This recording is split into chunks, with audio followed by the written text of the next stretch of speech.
I suppose the first thing was that I hadn't actually read anything like that for television, ever. Oh my God. Sorry, Professor. Cut! I think we had a lot of fun. And it is possibly, for me, the best part of the whole thing.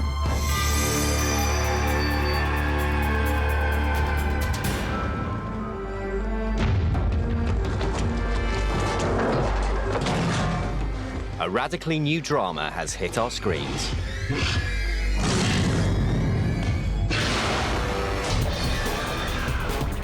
British TV has never dared to be so bold.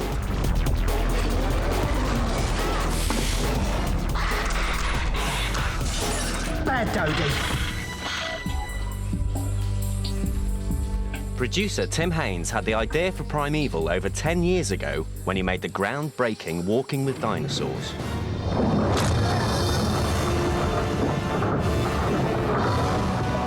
Having introduced the animals to television in documentaries, I always thought, well, if we could bring these into drama, make these part of a story, make them perform a role, then there'll be lots of potential for them. So I was very excited about the idea of trying to move all this wonderful technology, this dramatic tool, into an ordinary TV drama. I knew that if I could come up with a story that would match those special effects, we'd have something really unique. We didn't want spooky old churches or ghostly houses and things. We wanted something that felt really, really modern.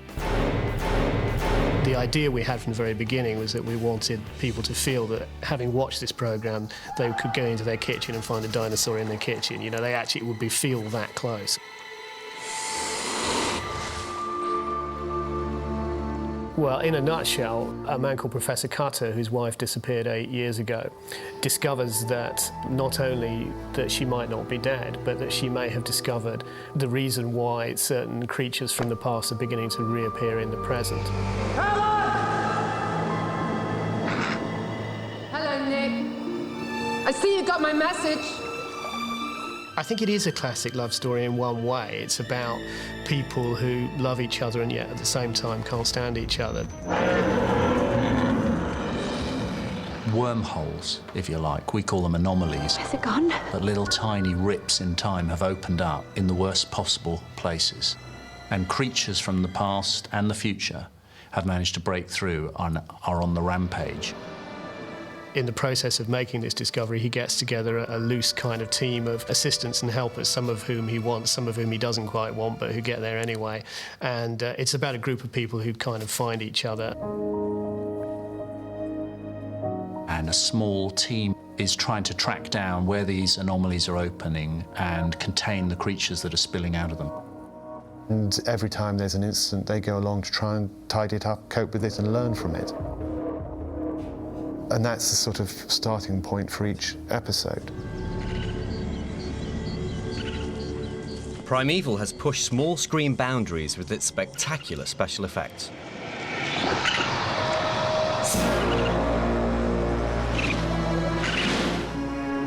This is an extremely complicated action drama to start off with. Then you add in the creatures. With a show this big, when you've got 6 hours at least in production, you can't film that in one go. It's a complicated thing for the directors and everyone to keep in their heads. So you always have to break it up into chunks, and you need to film in 2 blocks, as we call it. So Cilla Ware directed the first 3 episodes, and Jamie Payne did the second 3. Nice. So while, for instance, Cilla is now editing away her first 3 episodes, Jamie is only just filming his. Cut there. OK. Fine. Welcome to Primeval. It's hard work. 90% of the drama, despite having all these creatures in it, is about the convincing performance of the actors, the emotions that come across, the telling of the story. All these things have to happen on location. shooting a backplate, you're not just trying to get it so that it's okay for the animal. You've got to make sure your actors are running in the right direction. You've got to make sure your effects are working with that. So it becomes many, many layers. So when the camera turns off at the end, that's only halfway through. Time running. The trouble with going on location, the difficulties, the challenges of going on location are that you can't always control it. In choosing a director, we knew we'd never find someone with a lot of CG experience. We needed people who had a really good, solid track record. You're always looking for good directors, regardless of whether it's effects or anything. I kind of think that, I don't know why, because it's still there, so near them, that they'd still be watching it. After a 9-week shoot, Scylla has another 9 weeks in the cutting room to add creatures. Got company! Jamie is shooting the most ambitious and complicated day in his schedule. Right, Narinder needs to be further forward, please, sir. This is an amazing show to direct, but the thing is, it's a very ambitious show, and it's not just normal live action or not just normal action, it's CGI as well. So I've got 2 hours to shoot a whole big action sequence and the glass house sequence, so it's very tight. This is the pressure of filming. Whenever you try and film interactive stuff with CGI and special effects, it takes forever. And action! We can't come out of this without the sequence, because we're building up to it, and this is the death of the first future predator. So if it feels rushed or cod in any way, it's just not going to work for the series, so we have to do it in 2 hours. Something like the greenhouse sequence is a critical part of the story, and it's a big payoff for a sequence, and the audience would know if they didn't get their exciting action climax, well, it's not going to be a very exciting show to watch. We've got company! I'm quietly concerned that we haven't got the time that we need. Okay, what are the smallest amount of shots that we need to kind of get out of it, and that's usually the work.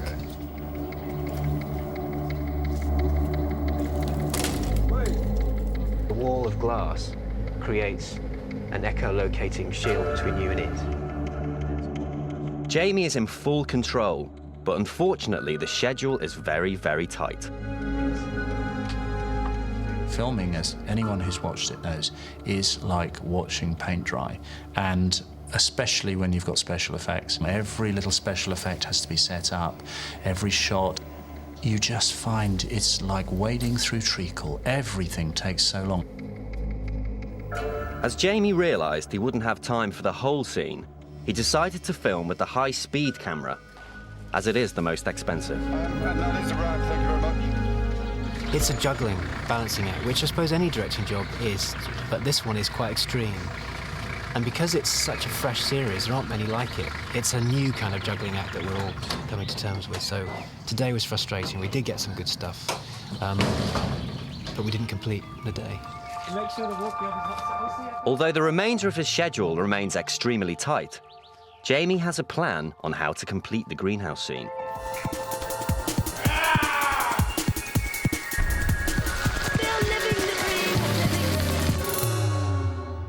There are lots of cases in the fossil record and in evolution where inexplicable things happened. And if you invented the idea that, in fact, that's because occasionally animals swap time, that gives you endless story possibilities. It's the Sarcopterygian. There's no trace of them in the fossil record for 70 million years, and then suddenly one of them just pops up in the middle of the Indian Ocean. Totally inexplicable in modern evolutionary terms. See, Darwin provides most of the answers. It's the pieces that don't fit that interest me. Dinosaurs kind of fascinated me when I was 10. And when I read the script, it was one of those things that I thought I would really, really like to do this. Well, when I got sent the script, I had kind of no idea what it was about. Excuse me.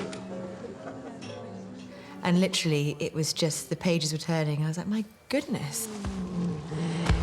God.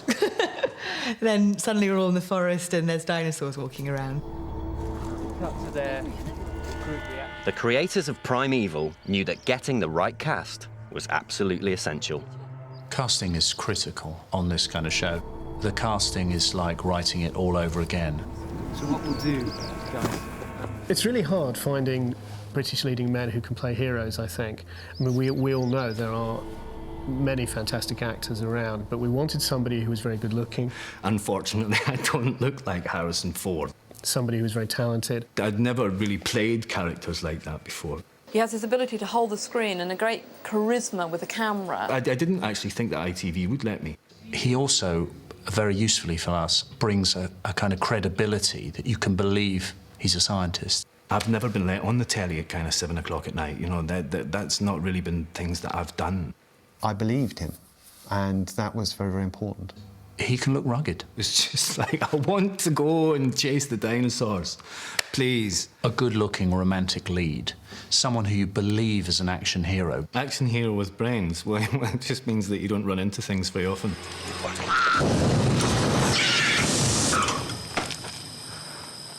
You little... I wanted him to be not very good with guns. I didn't want him to use guns.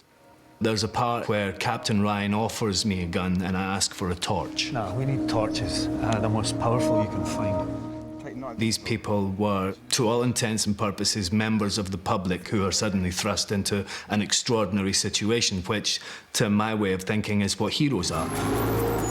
Stephen is a very close friend, if not his best friend. Professor Cutter perhaps is the cerebral one of the partnership who decides what we're going to do, and then I do it. Stephen, shoot it. Stephen, for God's sake, will you shoot it?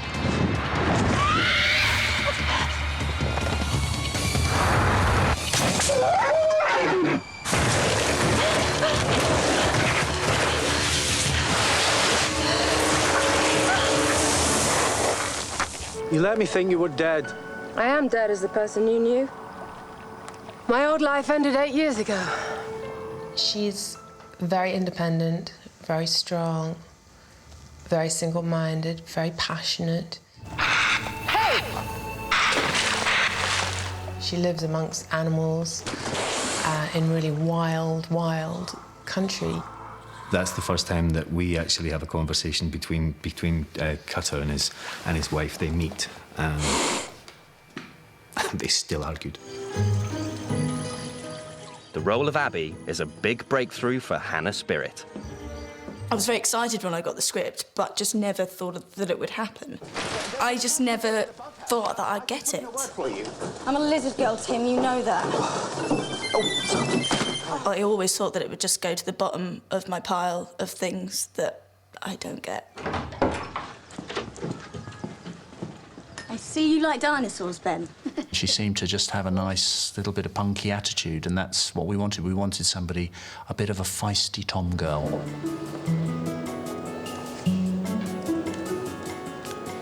Is that perfume? I can do the girl thing, you know. In many ways, one could say we took a risk because she wasn't as experienced as acting. I mean, Hannah had come up in the world of music and singing, and she hadn't come up in the world of drama. And we were about to throw her into a really kind of big, heavy-duty, emotional set drama. And I'll have coffee at your place later and stay for breakfast in the morning. I mean, not that much experience, really. I mean, I'm just kind of bringing myself to the part, really. And maybe dancing in my past has helped me do the odd kick.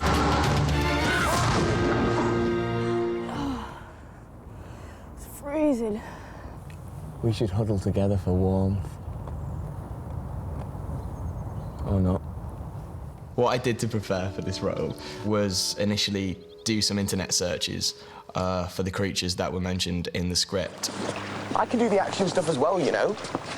I'm not just a massive intellect. I got told this boy was a genius, an academic. Oh, actually, that's my dissertation. I left school at 16.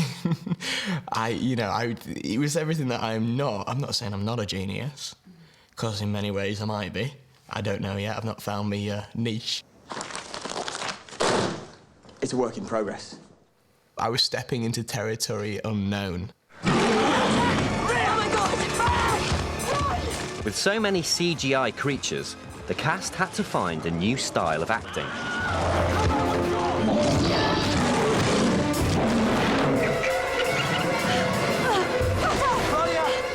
It's quite hard, I suspect, for an actor to come into a project like this where they're acting against nothing.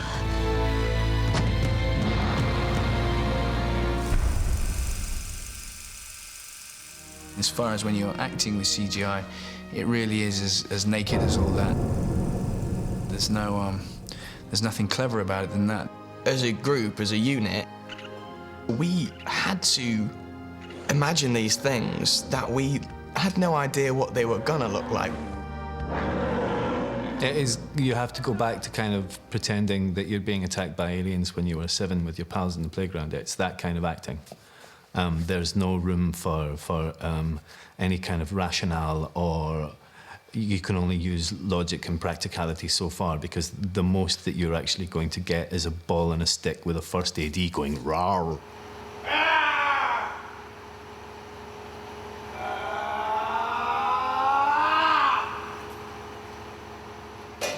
That's as good as it's going to get. And at first it seems so stupid and overreacting and a fear of being a terrible ham, and that we're all going to be looking at different things at different times. Well, there's absolutely nothing in front of you. I was looking over here, I think Andrew was looking over here. I felt an idiot on the first week. Be told that, and the big monster's just gone that way, and you're going to get heads going boomf, and then somebody else going boomf 2 minutes later. You just have to rely on your own imagination. You've really got to put it there mentally in front of you. The more used to you get, the more kind of it becomes every day. I personally don't think twice about it. They go, oh yeah, there's a huge predator type creature over there. It moves at the speed of light. You're just like, oh, okay.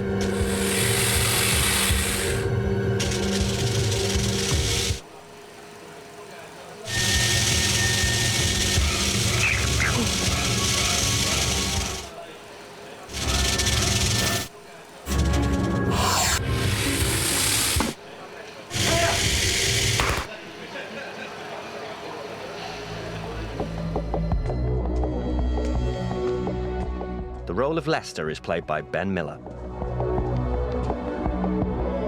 James Lester, I'll be in charge of coordinating our response. I get a very easy ride in this in terms of acting with the CGI creatures. I've only got the scene with Rex, which of course ends up with Rex defecating on my shoulder. The first AD, Gareth, was very, very good. He would either put a traffic cone on his head and make noises that he believed the creature he was playing, and he got very involved. And the really off-putting bit was then Gareth would sort of say, OK, I'm going up in the air, I'm flying overhead, I'm about to defecate, poo, poo, poo, poo, poo. And when you're sort of trying to kind of stay sort of in character and in the scene, and try and sort of take it seriously.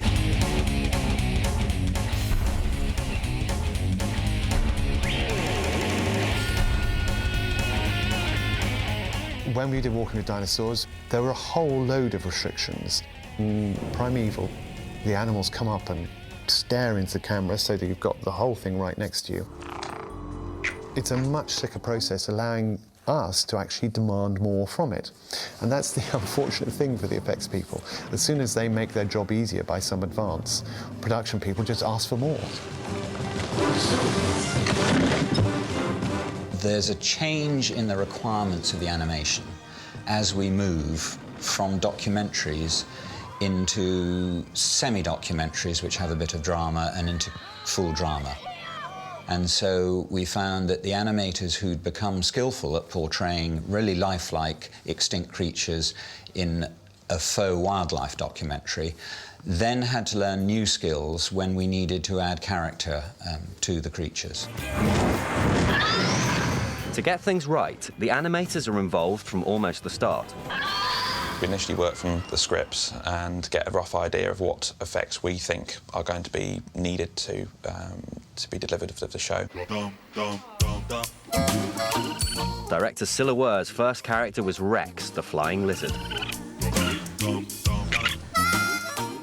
We wanted Rex to have his own very specific character. We wanted him to be cheeky and naughty, but we wanted the cheekiness to sometimes be not sweet, but actually sometimes a bit naughty. What we found with all the creatures, really, is there are certain mannerisms that they can do that will give clues to what their character is. And when an animator hits on that mannerism, then it's kind of bingo, that's it. With Rex, there was a lot of mammalian characteristics to Rex, even though he was a lizard. One of our animators has a cat, and she'd come in and get ideas from her cat and come in and say, hey, why don't I make Rex do something like this? And a lot of the time it really worked. Puppy dog elements were put into Rex, as well as a kind of quick bird-like movements of the head and little tilts of the head that made him look very cute. We were worried about Rex because it had to match an animatronic lizard, and that's always difficult because animatronics are built of rubber with metal skeletons inside, and they tend to look very different from our creatures. Animatronics are mechanical creatures used when the interaction with the actor is extremely close. This is Rex. He's our animatronic lizard. He's very lovable, very cuddly. Chris, do you want to give me a hand? Chris did all the mechanisms for Rex, and he's Abby's favourite friend, and all the cast and crew are really quite fond of him now. Most of the shots he's being carried around, so as long as the back end was animated and the front was animated, it was all moving realistically and believably. So it's just a 2-week mechanising job.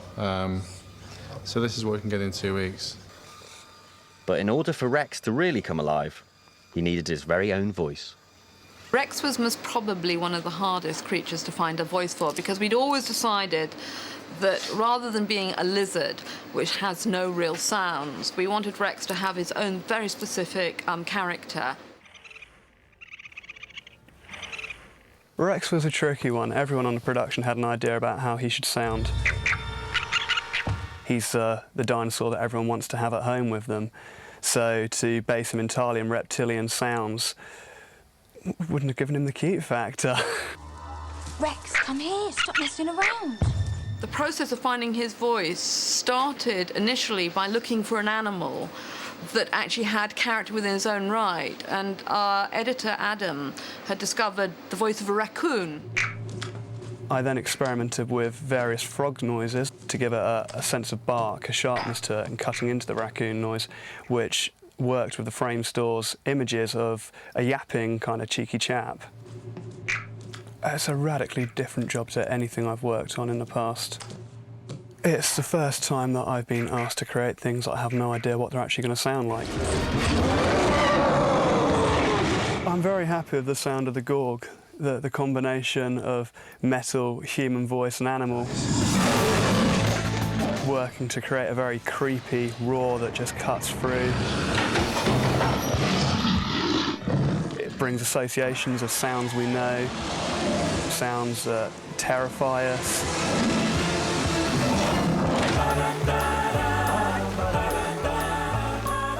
Back on location, Jamie manages to get ahead of his schedule, but then nature intervenes.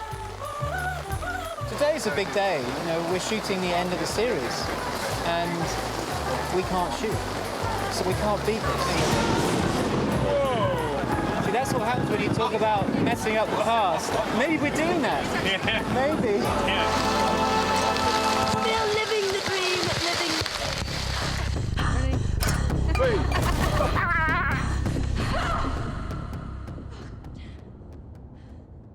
The next day brings clear blue skies, but the crucial greenhouse scene is still at the back of Jamie's mind.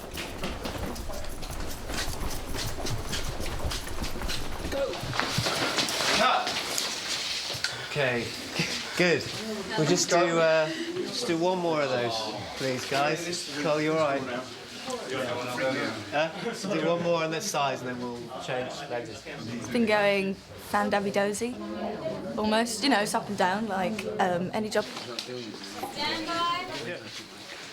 Great.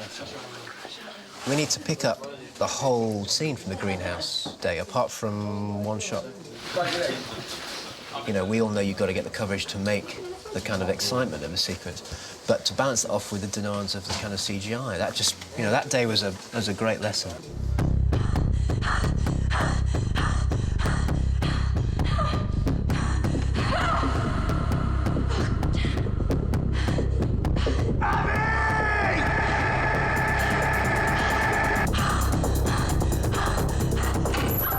Me and my friend Duncan, in the script, we adopt this dodo, we find it by chance, and we decide to take it under our wing because we're quite into conspiracies and we think that they're kind of cloning them or breeding them.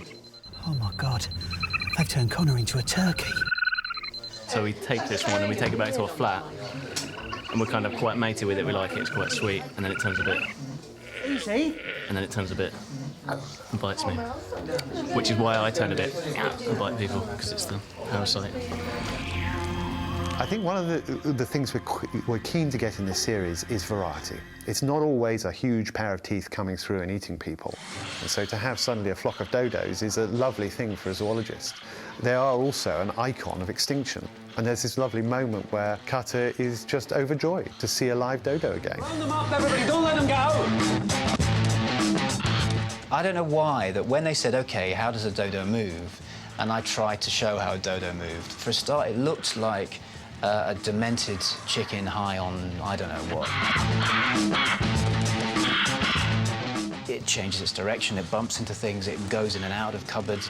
Its feet, you know, would kind of cross over, which is a very difficult thing to animate. So the leg movement and how that moves in the body was very difficult. God knows the level of work that goes on back at Framestore to make that happen. The main thing that we had to do with our creatures was, instead of them being sort of wild animals that are out grazing or, you know, and just being animals, is we wanted to give this feeling that they were more intelligent than that. Dodos. Oh, they're so cute. And that we could see them thinking on the screen, and we could see them deciding to attack someone or go for something. What's that? Yeah. Halfway through her edit, director Cilla Ware is having a meeting about a difficult animation sequence. Where you know, where you really felt frustration-y thing, that you really sensed his physical struggle, really, and that'll come up in here. These shots are basically kind of, they're not completely finished animation. It's a kind of work in progress. We felt that Adam should have them as quick as possible, and then you can edit the sequence. I mean, obviously his flippers are in the wrong place at the moment as well. We needed to give the muscle more personality, and we wanted him to most probably be more angry. So we sent Jimmy back to create more of a viciousness. The way Cilla would communicate how she would like her creatures to be, Cilla would act out these things to us, and that was very much her style of directing. I would actually start attacking Jimmy and going for him and saying, I want the actors to feel like that and I want the audience to feel like that. And poor old Jimmy would have to sit there and act going, I want him to go, ah! So Jimmy's now kind of hopefully going to come back, and it's going to hopefully have a creature that is alive and vicious and will excite us and excite the audience.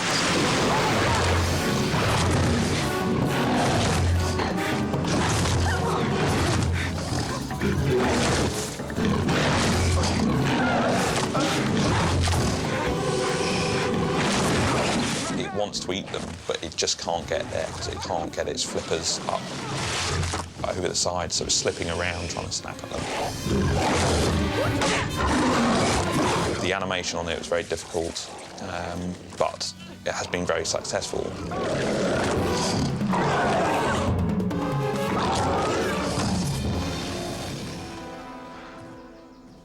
We've had a little problem this morning in the fact that the camera truck didn't turn up. The truck broke down on the A40, and because it broke down completely, we couldn't even get access to open the door. it just meant it was like the camera equipment were in a safe on the M40. There's nothing we could do to kind of get in it. That's the thing, you know, there's so many things that we can't control, and a broken down truck is one of them. This is the blue version of the monster. This is what's actually going to go through the sugar glass windscreen. Have to worry about a nice gloss finish, as long as it's blue. Basically, blue is a colour that doesn't appear in natural flesh tones.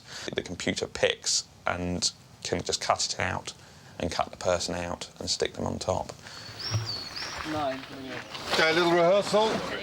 Jamie saves time by rehearsing the scene where Connor is being attacked by a new species, the future predator. Our logic was, if anomalies go into the past, why shouldn't they come from the future too? So we created this character, this predator, or what we call the future predator.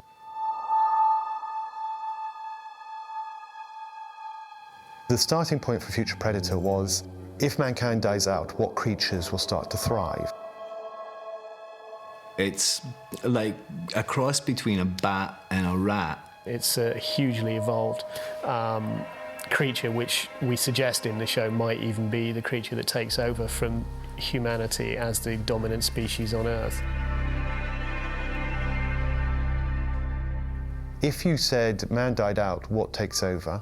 Could probably be mammals, especially if the climate stays the same. And if it's mammals, it would likely be a rat or a bat. I think it's an incredibly difficult thing to do when somebody says, OK, invent a creature from the future, would you please? The brief was, it ran on 4 limbs, but it had the ability to stop and rear up and free up its front limbs, a bit like a gorilla, basically. It had to be unusual and quite sinister without looking too fantasy, without completely science fiction, otherworldly look.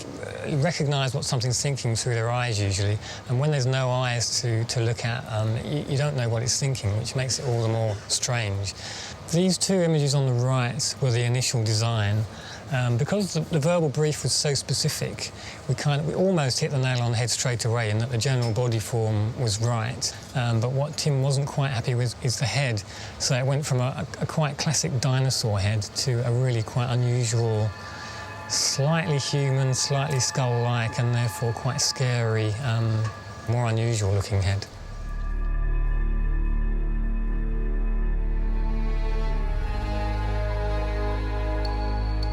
I kind of saw it on the page when Jamie Payne, the director, showed and said, this is what we've come up with, and I kind of went, oh, goodness, you know, because it looks terrific, and it looks, you know, it's everything I kind of hoped it would be, because it looks like it could actually be a proper animal.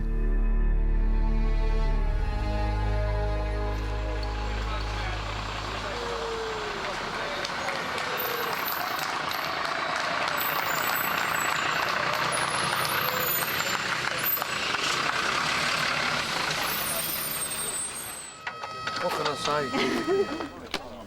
It just broke down. This is occupational hazard. It hasn't happened to me in 15 years of working in the film industry. And action. Connor gets into the car. Picks up the oscilloscope. Nothing on it. It starts to move. He looks around. He can't see anything. He can't see anything. He hears something on the roof of the car, looks up, closes the door quietly. The audience sees the head of the future predator come behind him, looking down the back window screen, and then disappear. We then pull through the window to show the audience car with no creature, so the audience don't know where it's coming from, he doesn't know where it's coming from. And at that moment, it smashes through the screen.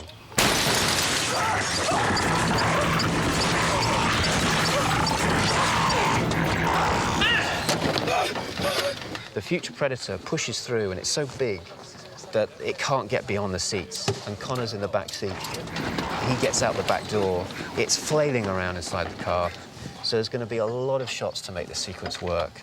But from a directing point of view, it's very exciting to be given the opportunity of saying things like, you know, I would never sit on a normal show and go, OK, we can pull out, go through the glass, come out, and then the creature is gone, and then it appears. And that's one of the most exciting things about Primeval. Action. No picture.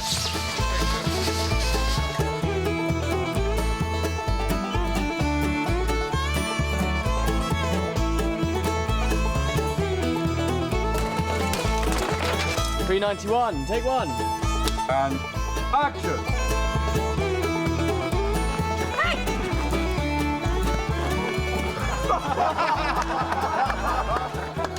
Oh, I hit the camera guy.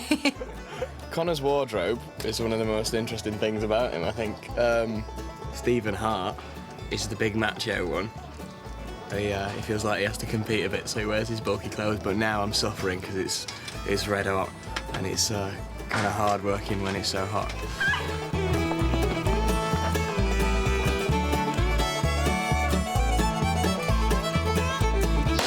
Let's shoot it.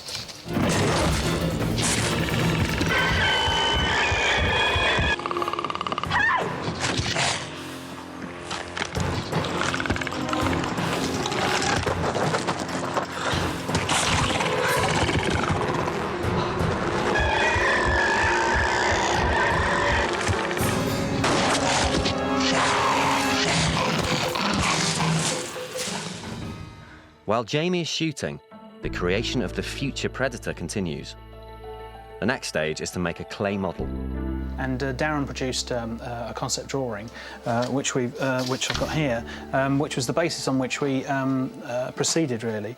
So this is what we produce. Often parts are cut off, legs and arms are taken away to make the laser scanner able to get into all the folds and creases and what have you. And the jaws drop away as well, so that they can be scanned. The mouth interior can be scanned as well. So, yeah, it is nice that those traditional techniques of sculpting and moulding and casting to produce real 3D models which we hand over. It's really nice that this still exists, and maybe there'll come a time where the technology it's not required, but at the moment it's still the very traditional techniques that are being employed, really.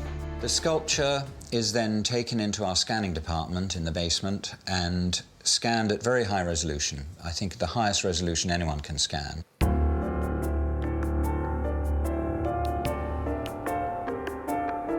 When I saw the creature, I thought, fantastic. This is a really beautiful model for us to scan because it's reasonable size. It's a good texture. White things are quite easy to scan as opposed to dark objects. Coming out of here is a laser stripe, and we just slowly swipe it across the object like so, and that'll pick up all the detail, hopefully. Using the flying cup. Just stand clear, please. Please. Thank you. And action. What happens if it closes when you're on the other side? Then we just wait until it reopens. We should get going. Don't go. Stay. I've got a really bad feeling about this. Sorry. Cut that. Well, you see, you realise now why in the old-fashioned days they filmed everything in studios. Because it's so much easier.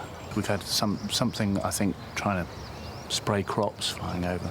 We have lorries that come out of the blue. I mean, wherever you go in this country, somebody wants to ruin your filming day. And action. I thought it would be really good fun if we could do something that was quite small but quite powerful in its effect. So when Cutter comes back from the past for the final time, he finds something very dramatic has happened. What happened? Did you find the anomaly? He comes back to ask where she is, and no one knows who he's talking about. Where's Claudia Brown? I don't know anyone of that name. At this stage, we don't know why she's disappeared or what happened, but it seems clear that something very important has changed in humanity, and Claudia was never even born. Look, where is she? Cutter, we don't know her. No one knows her. Boy, something's wrong. He has jeopardised her existence by his actions.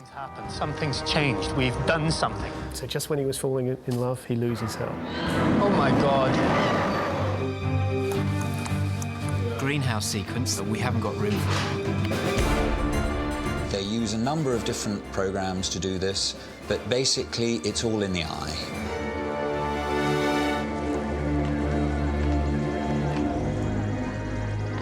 Travelling through time was a big CGI challenge. The original concept of the anomaly was simply something whereby creatures came from the past into the present. And we never had a strong visual design in mind. When I described it in the script, I described it as shimmering in the air. But what Tim and the designers came up with was something I think really rather mystical and rather beautiful. It's kind of almost like a decoration. It doesn't appear with a crackle of lightning, and therefore everyone in the entire vicinity goes, what the hell's that? The other world is fragmented. The doorway to it is fragmented over to a three-dimensional space that is the anomaly, and as you step through it, you start off with small shards of the other world until eventually you come to large, jagged fragments, and then finally you're through into the other world.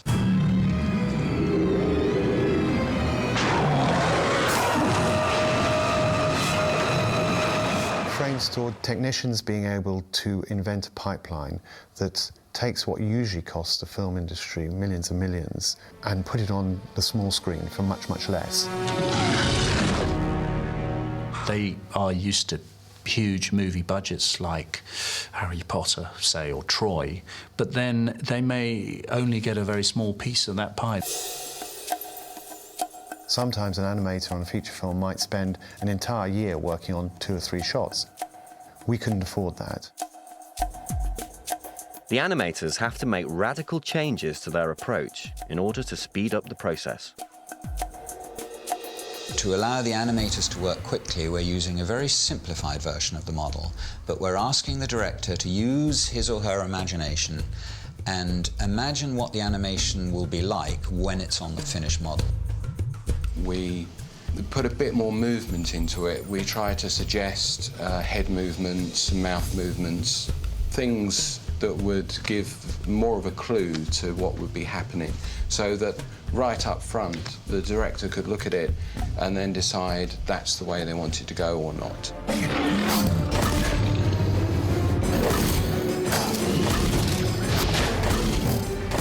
The animation process works through a number of loops until the directors and the animators are happy, or, as more common the case, when they give up fighting each other, and we have an animation that we all agree is the right one. After the animation is approved, the final stage is compositing. Compositing means the combination of the computer-generated images on the one hand and the live-action images of the actors and the backgrounds on the other. And it takes up maybe half the time and half the budget.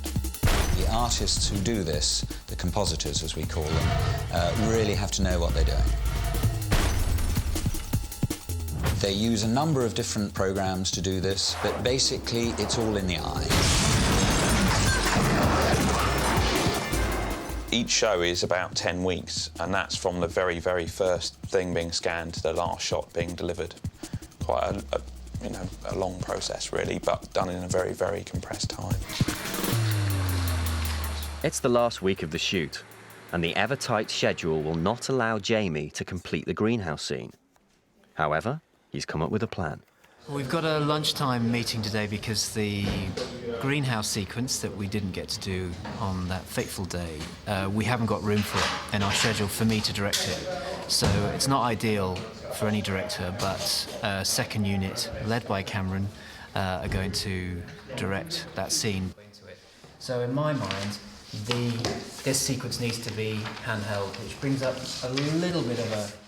I've strictly storyboarded it, so the meeting is about me saying what I'd love to achieve within that scene and everybody being on the same page. He's got the baby in his hand. Now, the baby is a prosthetic, so we've got to be careful that we don't frame the baby in too much. Yeah. Strictly guided by Jamie, the greenhouse scene is finally going to be completed. Here we go now. Yeah. And roll, please.